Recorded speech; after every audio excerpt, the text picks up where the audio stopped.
You are part of, and I hope I'm not speaking out of school, but you are part of the group that is going through determining the training for officers to deal with implementation of 1070. That's correct. I did participate as one of them. How difficult is this? How much more training is required? How big of a deal is this? Well, first of all, we were able to build on a pre-existing work. This is not the first time. Long before this issue had come up, the then Attorney General, Janet Napolitano, we came out affirmatively, long before anyone decided, as an industry that we wanted a component on racial profiling and bias policing. There was a work product that was done in 2001. We enhanced that, made sure that we re-emphasized it, but to more succinctly answer your question, Senate Bill 1070 did not redefine any of the definitions or components of reasonable suspicion or probable cause. All of the tenets to stop anybody in this country are exactly the same. Nothing has changed. Laws are promulgated each and every year at the state legislature.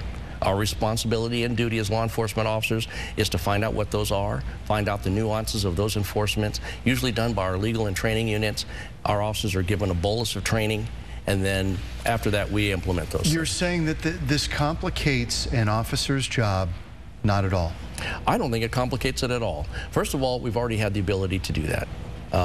What this now does is, to some extent, create some affirmative responsibilities, but it also has a lot of very important caveats, ones you never hear.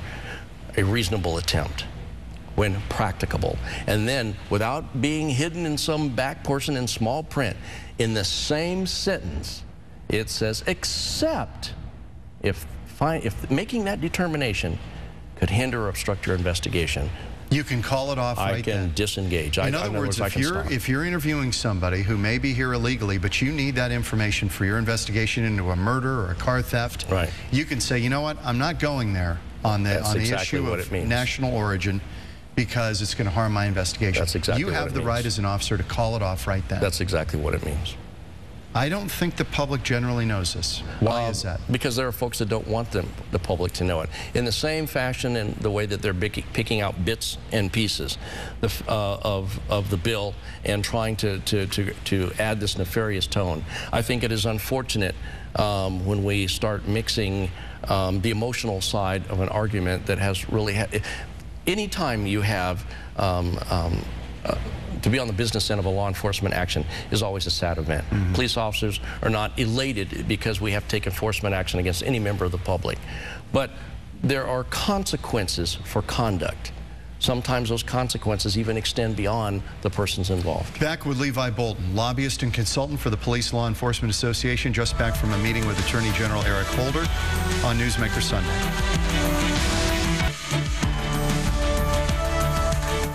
Back on Newsmaker Sunday, talking about the implementation of SB 1070, Arizona's new immigration law, and Levi Bolton, who is a former Phoenix police officer, retired after 32 years on the force, who's now a lobbyist and consultant for the Police Law Enforcement Union, who just met with Attorney General Eric Holder in Washington, D.C.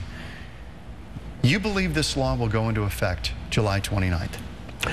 Yes. Well, let's put it this way. I'm hopeful that it will. I'm confident that there are going to be challenges. As a matter of fact, I know that there have been some challenges that have already been filed. I think there are 5 legal challenges. Exactly. But I have to be reliant on the research and the work that was done from the constitutional experts by the folks who crafted the bill. They wanted to make sure that there were sufficient stakeholders in the room that had the appropriate expertise. One of our contributions was the idea of building in discretion for police officers and line officers. But more importantly, was the idea that why reinvent the wheel? Mirror existing statute, that if you bankrupt the interpretation or the actual language that exists within the state component, then you're going to have some challenges to the federal provisions. So in other words, it mirrors a federal law. And in many extents. Nobody can say that you're doing anything or overreaching. Right. The question, I guess, will be preemption, whether the state has the right to enforce what has been traditionally a federal issue, which is immigration. That's correct. Let me ask you what you're polling. This has been asked a lot. Does the union represent the rank and file officer? Yes, I know on the face it does, but what does your polling tell you about what rank and file officers believe about 1070, and do they want to enforce this?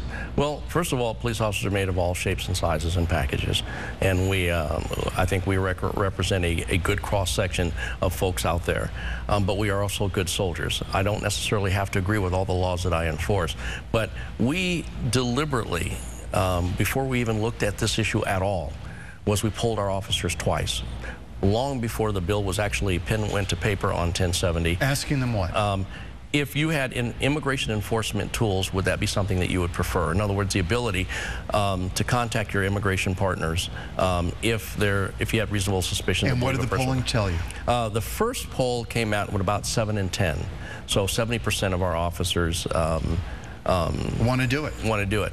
And of the remaining, I have to mix in, well, I'm not sure, that's not something that I do. And then we had some that said no.